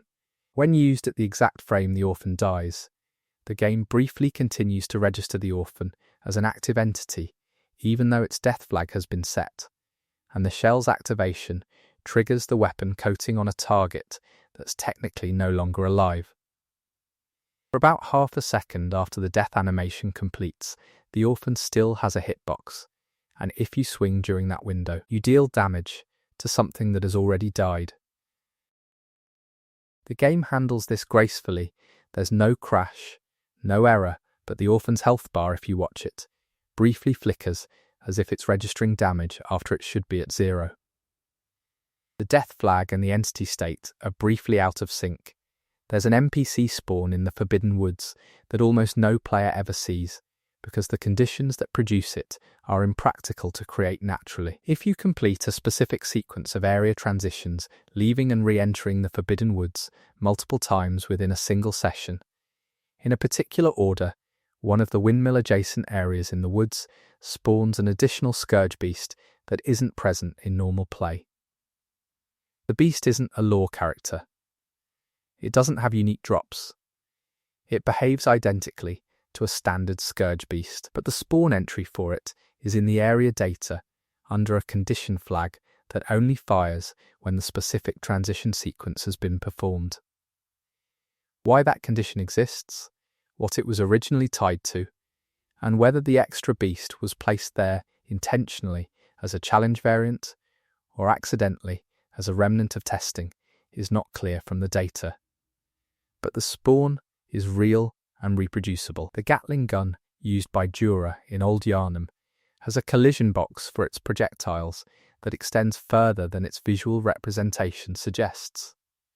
Players testing this have discovered that Jura's shots, which visually appear to travel along a specific trajectory, actually have hitboxes that occasionally extend into geometry where the visual projectile isn't present. This means you can be hit by Jura's fire while behind cover that should, based on visual information, be protecting you. The discrepancy between the visual and the hitbox is consistent, and once players mapped it, they were able to reliably replicate being hit by shots that appeared. Whether this was an intentional design choice to make Jura more dangerous than he appears and force players to take his threats seriously, or whether it's an artifact of how his projectile system was implemented, isn't established. But it changes how you think about the Jura encounter. Once there's a moment in the Hemwick Charnel Lane area, specifically during a transition between two torchlit paths, where the game's distance fog is configured in a way that produces an unintended visual. Players have documented stopping at the exact transition point and looking down the fog-obscured path ahead to see that the fog resolves in a way that briefly makes the path look much longer than it is, that the fog, at this specific angle and this specific position, creates a visual of a corridor extending for what appears to be hundreds of meters. It lasts for about a second before the rendering updates and snaps back to the actual geometry. Nobody has been able to reliably replicate this on demand. It seems to be tied to specific hardware, specific rendering conditions, or specific timing. But the footage that exists shows a Hemwick Charnel Lane that, for a moment, looks like a completely different place. The last unintended discovery worth covering in this chapter is one of the more philosophically interesting ones. A player moving through the game at a very specific pace, not rushing, not dawdling, but moving at a particular speed through the early game, discovered that if you reach the first cleric beast encounter without having triggered certain internal game flags that record having opened specific doors, having picked up specific items, the fight produces a slightly different version of the fog wall that seals the arena. The fog wall is almost imperceptibly different, slightly more opaque, slightly different in its edge behavior. The player only noticed because they were recording a time attack run and compared the fog's appearance between runs. The difference is subtle enough that it would never be caught in normal play. Whether this fog wall variant is a genuine design, state a different visual treatment for the fog when certain conditions haven't been met, or whether it's a rendering artifact specific to an unintended game state, isn't something that's been resolved. But it suggests that Bloodborne's world, even in the spaces you think you know, is still occasionally doing something you haven't seen before. Chapter 8. The Lore Fragments That Don't Fit Anywhere. Bloodborne's lore, for all its fragmentation, has a coherence to it. The pieces fit together if you work at it. The blood, the great ones, the hunt, the dream, these elements form a system, even if the system is deliberately obscure. But there are lore fragments in the game that don't slot cleanly into that system. Item descriptions that reference things the rest of the game doesn't confirm. Dialogue that implies events that are never shown. Architectural details that suggest histories the lore doesn't account for. These fragments are the strangest parts of Bloodborne, because they feel like threads that were pulled from a larger tapestry and then left hanging. The first fragment is in the description of the Madman's Knowledge item, the consumable that gives you one insight when used. It describes the item as containing the secret stored in the rotten flesh of a long-dead madman. Most players understand this in straightforward terms, but the description continues. It is thought that such madmen once held great power, and that the things they knew brought them low. The phrase "once held great power" is an outlier in Bloodborne's lore. The madmen, the frenzied, twisted enemies you encounter, are not depicted as formally powerful anywhere else in the game. They're victims. They're people who broke under the weight of insight. The implication that they once held power suggests there may have been an earlier conceptualization of the madmen as a specific class scholars or hunters who reached a certain level of knowledge and fell that didn't fully make it into the game's final framing.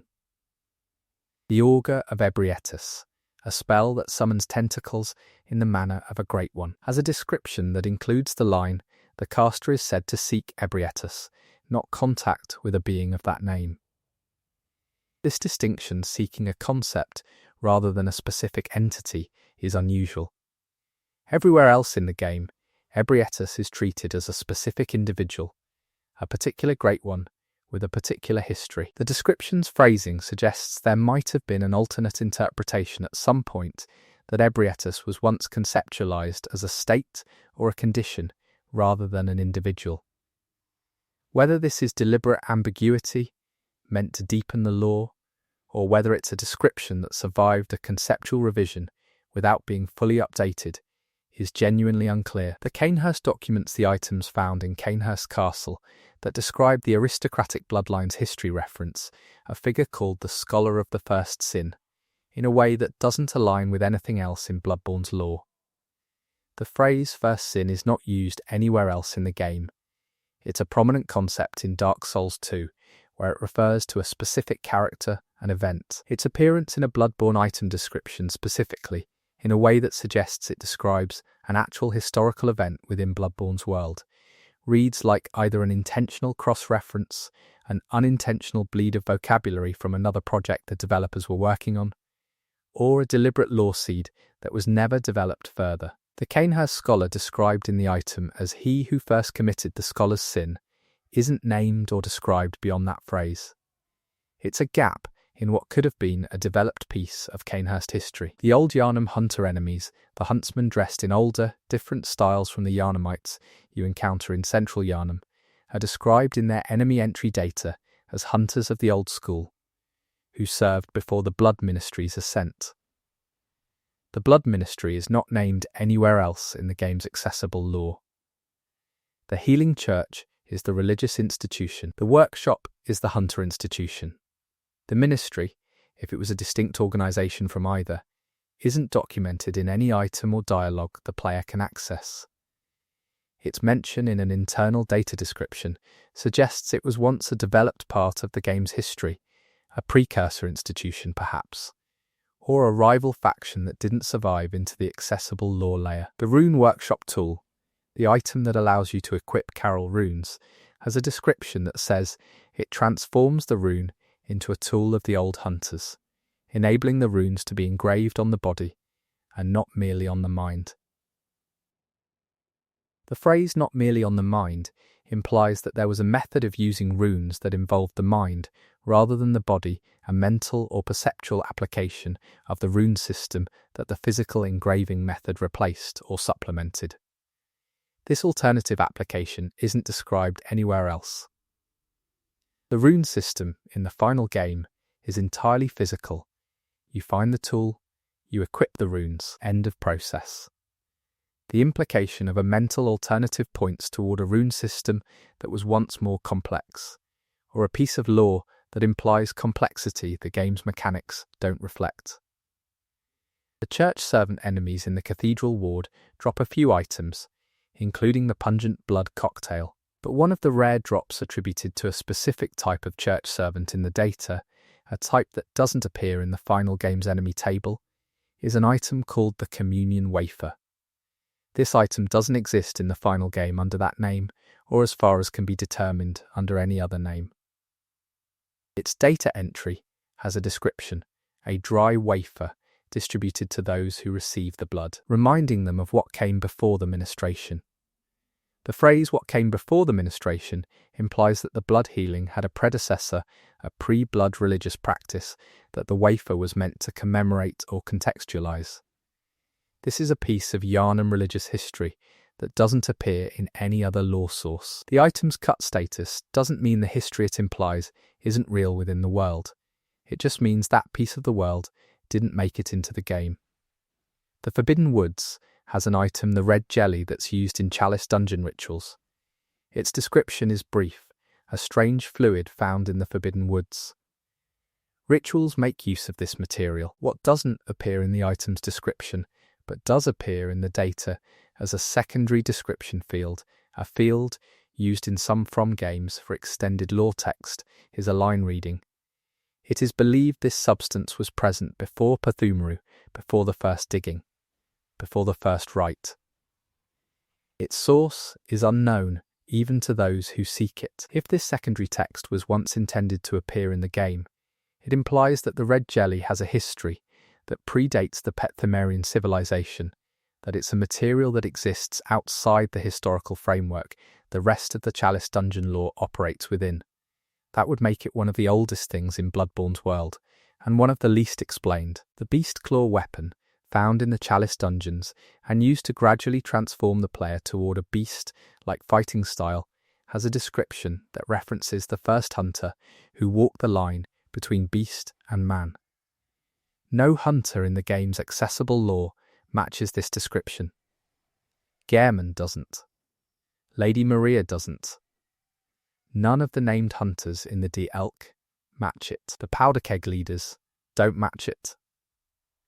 This first hunter is someone who either exists in cut lore, exists in lore that the game doesn't directly name anywhere, or is a figure whose description was written before the full roster of named hunters was finalised and was never updated. Given how specific and evocative the description is, walk the line, implying deliberate balance rather than accidental infection, it points toward a character story that was developed but not placed anywhere the player can access. The Cosmic Eye Watcher badge, obtained from a specific location in the Upper Cathedral Ward, has the shortest lore description of any badge in the game, the badge of a Watcher of the Cosmos. No faction name, no history, no connection to any established group or event. Every other badge has at least a sentence of context. This one has 7 words. Whether the description was always this sparse, an intentional choice to leave the Cosmic Eye Watchers mysterious, or whether it was once longer and got trimmed, the data doesn't clarify. The entry in the item database has the same character allocation as other badge descriptions, but the text field is almost entirely empty. It reads like something that was meant to be filled in and wasn't, or was filled in and then cleared. The last fragment in this chapter is also the most literal. In the Nightmare of Mensis, near the section before the brain, the horrible pale brain entity that inflicts frenzy from a distance, there's a piece of wall geometry that has text carved into it. Not environmental decoration in the style of runes or symbols. Actual letter forms characters that look like they might be letters in a script, carved in a horizontal line. The carving is small, visible only if you move the camera to the right angle and are close enough to the wall. Players who've spent time trying to read it disagree on whether the letters form words, whether the script is recognisable as any real alphabet or cipher, and whether the carving was placed intentionally or as an artefact of the texture mapping applied to that section of wall. The fact that it's on a specific section of wall, not uniform across the surface, argues for intentionality. What it says, and whether it says anything at all, is the last thing Bloodborne hasn't given up. Chapter 9. The enemy designs that imply a different game there is a category of detail in Bloodborne that sits between lore and design, the things that are present in an enemy's appearance, moveset, or placement that imply a history or a purpose that the game never explicitly articulates.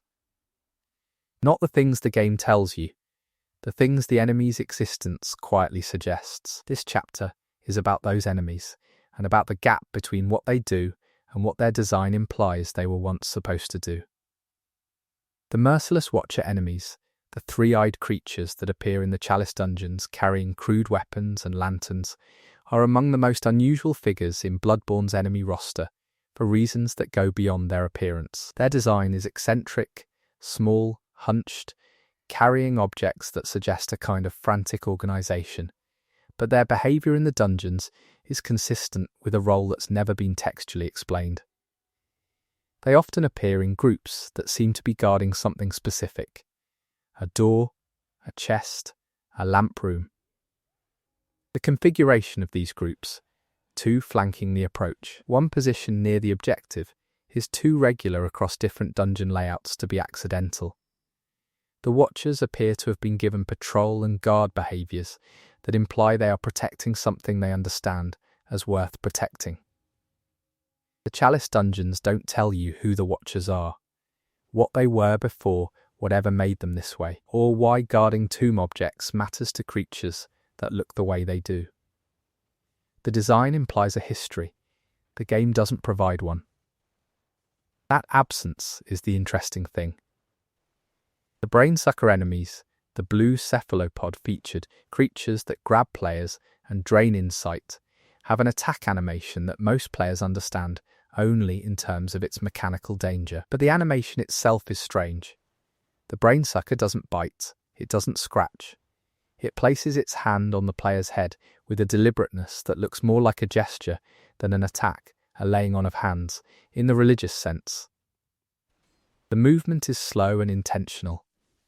The player character doesn't resist in the way they resist other grabs. The whole sequence, when you watch it carefully, looks like something being done to you with purpose, rather than aggression. Whether this was intentional, a design choice meant to suggest that the brain-suckers are engaging in something they understand as meaningful, rather than predatory, or whether it's a coincidence of the animation system, the effect is the same. The attack implies a relationship between the brain-sucker and insight that goes beyond hunger. They seem to want what's in your head for reasons of their own. The wandering nightmares, the very small enemies that appear in specific chalice dungeon rooms and flee from the player while dropping ritual materials, are the most passive enemies in the game, and among the least discussed. They do not fight. They do not aggro in any conventional sense. They run. What's unusual about their design is not the running, it's what they look like while running. Their movement is desperate, they're small and they're slow, and they move with the full commitment of something trying to escape. Most enemies in Bloodborne that are designed to flee do so with a certain mechanical detachment. They just move away from the player at a fixed speed. The Wandering Nightmare's animation conveys something more like fear. The way it moves its limbs, the erratic direction changes, the way it corners. Someone animated this with the intention of making it look terrified. For an enemy whose only function is to drop crafting materials, this level of animation investment is unusual. It suggests the Wandering Nightmare was once a more narratively significant figure, something whose fear was meant to communicate something rather than simply establishing that it's non-threatening. The Winter Lantern enemies, found in the Nightmare Frontier and the Nightmare of Mensis, are widely regarded as among the most disturbing designs in the game. They resemble human women, with enormous, lamprey-like heads where a face should be, the reverse of a conventional monster design, where an animal-like body carries a human face. The Winter Lantern's body is the familiar thing. The head is the aberration. Their primary danger is the frenzy build-up they inflict through gaze. You cannot look at them without risk. This mechanic, in a game with an insight system that thematizes the danger of seeing too much, is the most direct mechanization of that theme. But the Winter Lantern's attack, when it grabs the player and bites with that enormous lamprey head, is not what a creature that kills with its gaze would need. The biting attack is vestigial. Almost. It's a backup. The primary weapon is the looking. The design implies a creature that once needed teeth, that was once something that killed with its body, and became something that kills with its existence. That sequence of development, from physical predator to existential hazard, is implied by the design. It's not stated anywhere. The Bell Maidens, the red-robed women who ring bells to summon hostile NPC hunters into the player's world, have a design that implies a ceremony. Their robes, their posture, the deliberate way they ring the bell and continue ringing it even when the player is attacking them. Everything about their behaviour and appearance suggests a ritual function rather than a hostile one. They are not trying to fight you. They are doing something they were doing before you arrived, and will continue doing regardless of what you do. The bell has to be rung. The summoning has to happen. The Bell Maiden's design frames this as something close to sacred obligation. She is not a guard or a soldier. She's an officiant. But the game doesn't explain her history, her organisation, her relationship to the hunters she summons, or whether she understands what she's doing in any full sense. The design makes her feel like a participant in something ancient and structured. The lore leaves that structure unaddressed. The lost children of antiquity, the blue, fetal like celestial children, referred to in community documentation by this longer name recovered from item data, are visually positioned in the Nightmare of Mensis in ways that suggest they are moving towards something rather than simply being present. Their movement, when you watch it closely, has a direction. They're not wandering. In the outdoor section of the nightmare, they move broadly toward the building at the area's centre. In the interior sections, they cluster near the brain and near the lift that leads to Murgo. Their passivity, the zero aggro range discussed in the previous chapter, means they never interact with the player. But their positioning suggests they have a destination in mind. Something is pulling them toward the centre of the nightmare, toward Murgo.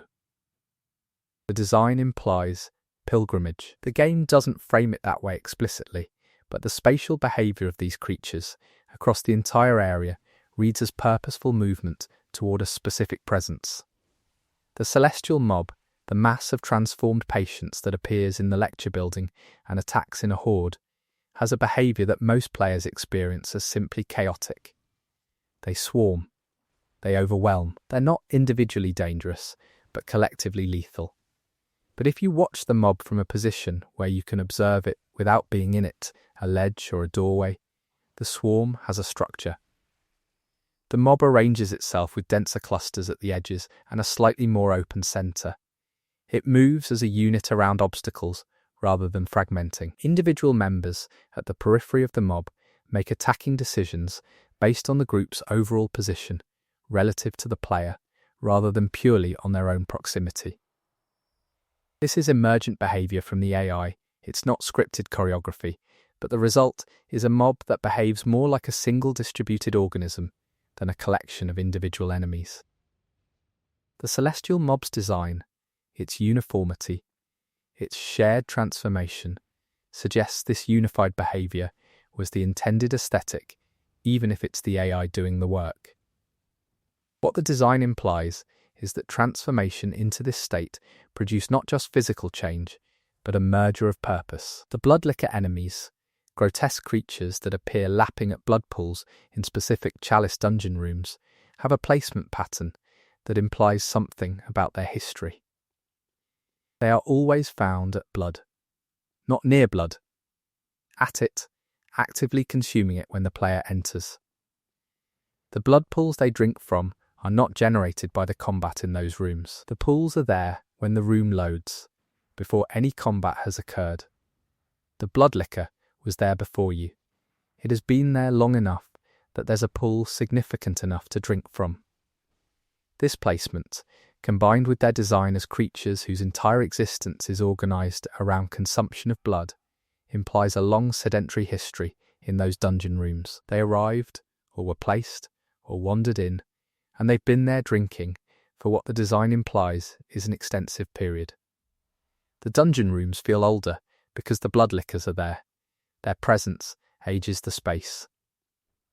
The church giants, the enormous two-headed club-wielding creatures found at several points in Cathedral Ward and beyond, have a specific detail in their model that most players never notice because they're focused on not being killed.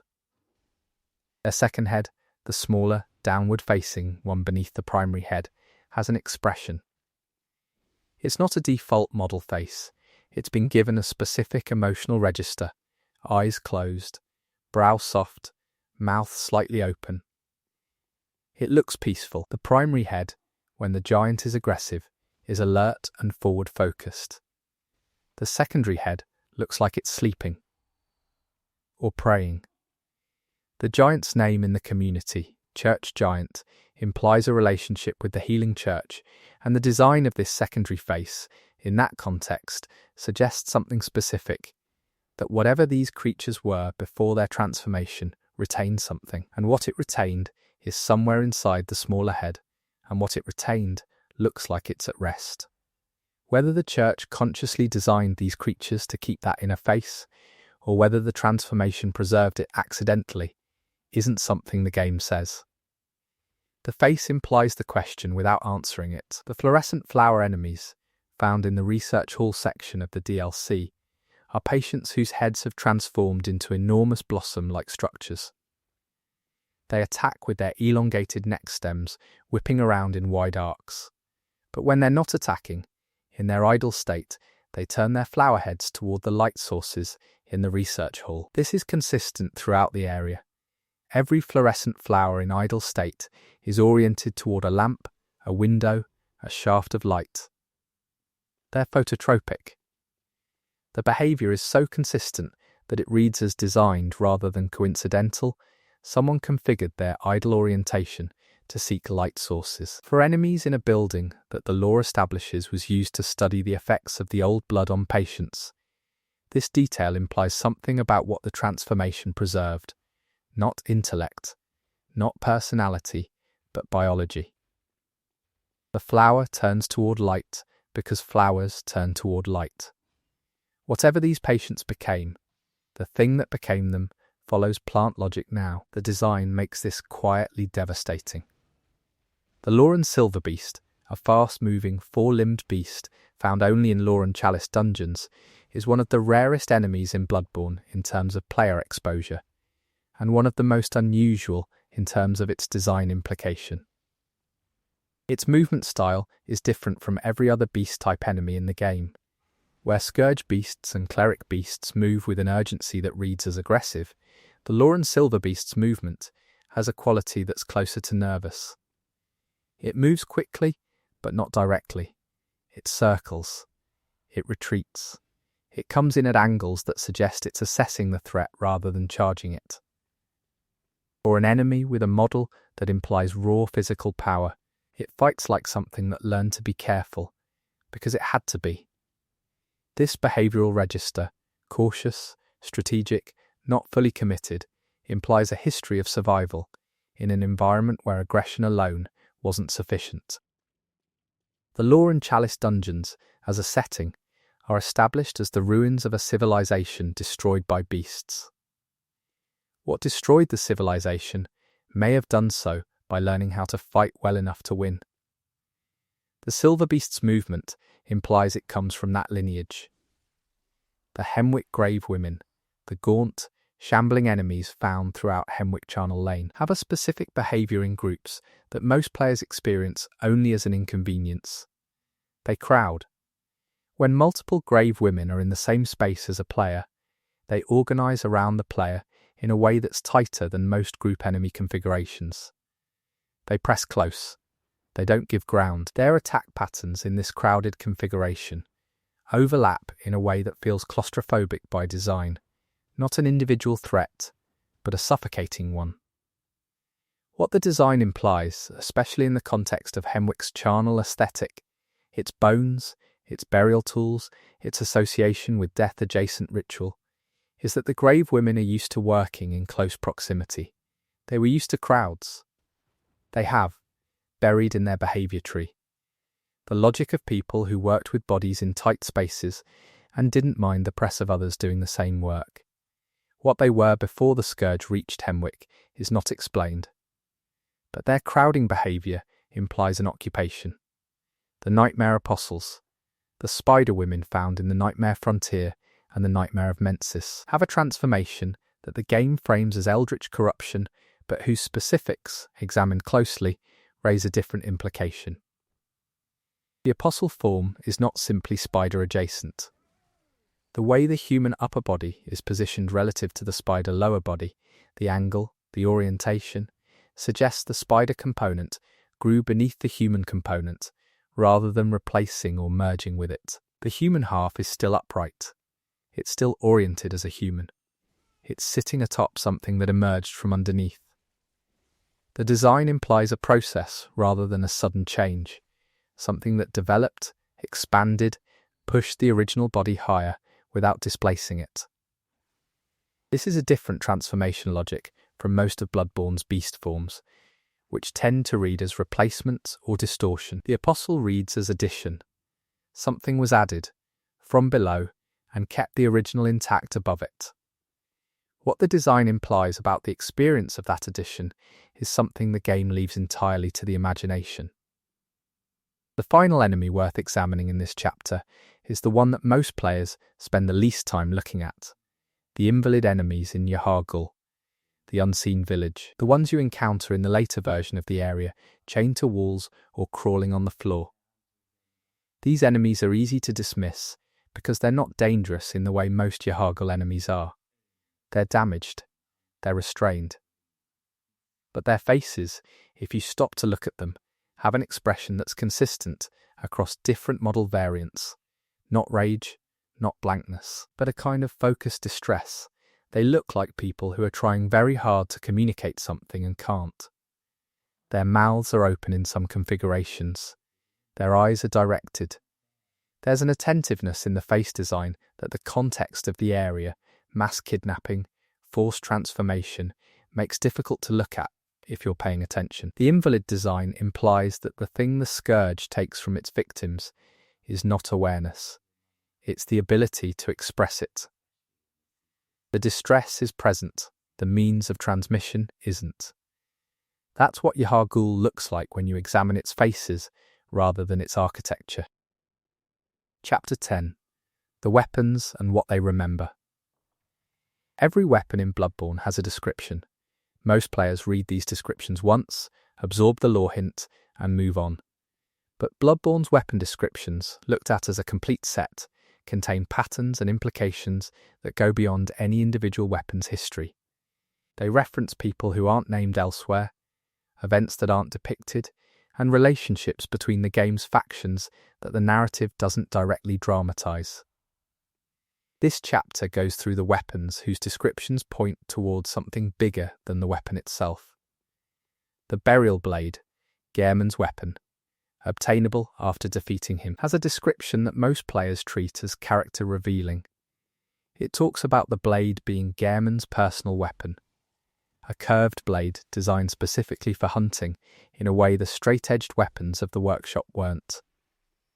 What the description also says, less prominently, is that the Burial Blade was crafted before the workshop's official founding, that Gehrman made or commissioned this weapon prior to the institution he's most associated with. This temporal detail implies a Gehrman who existed as a hunter before there was a formal workshop, who was doing what hunters do in a period before the structures that define the game's present were established. The description frames the blade as a precursor, not to hunting, which is older, but to the system. Gehrman hunted before there was a hunt. What that looked like, what he was hunting, and under what authority isn't stated. The blade is the only artifact of that period. The Blade of Mercy, the weapon associated with Eileen the Crow and the Hunters of Hunters, has a description that distinguishes it from other weapons by what it says about killing. Most weapon descriptions emphasize the weapon's effectiveness, its origin, its relationship to a specific faction or technique. The Blade of Mercy's description focuses on what killing with it is for. It describes the blade as a tool of mercy in a specific sense, that killing hunters who've lost their minds is an act of compassion, not execution. The framing implies an ethic, a particular moral interpretation of the hunt, that Eileen's questline dramatizes, but that the weapon's description establishes in more abstract terms. What makes this interesting is that this ethical framing is specific to the Hunters of Hunters, and is not shared by any other weapon description in the game. Every other weapon is described in terms of its mechanics, its history, or its aesthetics. The Blade of Mercy is described in terms of its moral purpose. The Hunters of Hunters had a philosophy. This is the clearest articulation of it the game provides, and it's in the item description rather than in any dialogue or cutscene. The Ludwig's Holy Blade has a description that contains one of the most interesting implicit claims in the game's lore.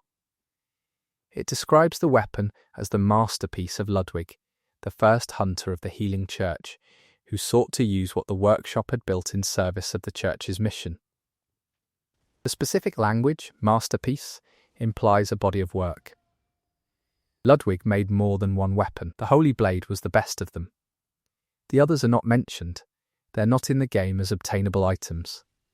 But the description's framing implies they existed, a series of weapons made by the same person in service of the same institution, of which this is the culmination. The cut weapons data mentioned in the previous chapter's powder keg discussion points toward a broader tradition of weapon making in Bloodborne's history than the game's item roster fully represents. Ludwig's Holy Blade, in describing itself as the best of a series, acknowledges that series without providing it. The Tonitrus, the bolt-transformed club associated with the choir's research, has a description that mentions a specific choir member by role if not by name, a researcher of the choir who believed the key to further ascension lay in the heavens rather than the earth. Every other choir-related item describes the choir as an institution. The Tonitrus describes an individual within it with a specific intellectual position, a disagreement, implicitly with the choir's primary direction, which is oriented toward the old blood and the deep places where the chalice dungeons lead. This unnamed researcher thought the answer was above. The weapon they left behind is one that draws lightning from the sky. Whether this researcher's position was heretical within the choir, whether they pursued their sky-oriented research to any conclusion, and what became of them is something the description implies exists as history without providing any of it. The Chikage, the katana associated with the Cainhurst Vilebloods, has a dual-natured description that reflects its dual-natured mechanics. In its standard form, it behaves as an elegant weapon. In its transformed form, it drains the user's health to fuel its power. The description notes that the weapon resonates with the blood of the wielder, and frames the health drain not as a cost, but as a condition. The weapon is operating as intended. What the description implies is that the vile blood aesthetic around blood, their framing of corrupted blood as precious rather than cursed, extends to their weaponry. The Chikage is not a weapon that hurts you. It's a weapon that uses you the way a vile blood would understand the relationship between a person and their blood, not ownership, but currency. The lore implication is that the vile bloods had an entirely different metaphysics of blood from the healing church, and the Chikage is a material expression of that difference. The church sees tainted blood as corruption. The vile bloods see any sufficiently powerful blood as resource. The weapon embodies that distinction in its mechanics. The rifle spear, the weapon associated with the powder kegs, combining a blade with an embedded firearm, has a description that frames its creation as an act of defiance. The powder kegs, as a faction, developed their techniques in opposition to the workshop's orthodoxy. The rifle spear's description says it was built to prove a point, that combining firearms and melee weapons into a single instrument was viable, despite the workshop's skepticism. This description frames the weapon not as a refinement of existing technology, but as an argument made in steel. The powder kegs were making a claim about what hunting could be. The rifle spear is the physical form of that claim. What the description doesn't address is whether the argument was ever resolved, whether the workshop ever acknowledged the powder keg's approach as valid, or whether the conflict between the factions ended without a verdict. Given that the powder keg's primary representative in the game, Jura, is old and isolated, and clearly operating outside any active faction structure, the description's framing of the weapon as an ongoing argument implies an argument that was abandoned rather than won. The Hunter's Torch, the simplest fire weapon in the game, has a description that mentions its use against beasts in terms that imply something about the early history of the hunt. The description says the torch was used in the earliest days, before the workshop provided hunters with better means. This phrasing implies that the early hunt was conducted with improvised tools, that hunting beasts, in whatever form it took before the workshop was established, happened with the materials at hand rather than with custom-built weapons. The torch was hunted with before the saw cleaver was a concept. This frames the hunt's origin as desperate and unequipped, people fighting something they weren't ready for, with what they had. The workshop's later provision of purpose-built weapons is, in this framing, the professionalization of something that started as survival. The description is doing historical work with the simplest object in the game's weapon roster. The church pick, the weapon found in the Delk's Hunter's Nightmare, has a description that ties it to a specific historical event the game never depicts, an operation conducted by the Healing Church against a group of hunters who had crossed a boundary the church could not allow. The church pick was used in that operation. The weapon describes an internal church conflict, not the church against Canehurst, not the church against ordinary Yharnamites, but the church against other hunters. The nature of the boundary that was crossed, the identity of the hunters on the other side of it, and the outcome of the operation are not given. The description acknowledges the event and the weapon's role in it without providing any further context. What the description implies is that the church had a history of using its hunter arm to enforce doctrinal limits on the broader hunter community, that being a hunter didn't protect you from the church if you did the wrong thing. That history has no other footprint in the game's accessible lore. The church pick is the only trace of it. The Bloodletter, the DLC weapon associated with the Healing Church's punitive arm, has a description that mentions its purpose in terms that are unusually specific about the church's internal practices. The Bloodletter was used for drawing out blood deemed impure, a weapon of ecclesiastical medicine as much as combat. The description implies a practice, that the church had a procedure for identifying blood it judged impure, and a tool for removing it, and that this tool was carried by hunters who performed this function. The weapon's mechanics, which involve plunging the mace's spike into the wielder's own hand to charge it with blood, make a certain grotesque sense in this context. The hunter is doing to themselves what they were designed to do to others, testing, drawing, judging. Whether this internal procedure was ever applied to hunters themselves, whether a hunter whose blood was judged impure faced the Bloodletter, is not stated. But the description's framing implies a system of blood orthodoxy that the church maintained through specific physical enforcement, and a weapon that is that enforcement made literal. The Rakuyo, Lady Maria's weapon, found in the DLC, has a description that reveals something about Maria that her other appearances don't.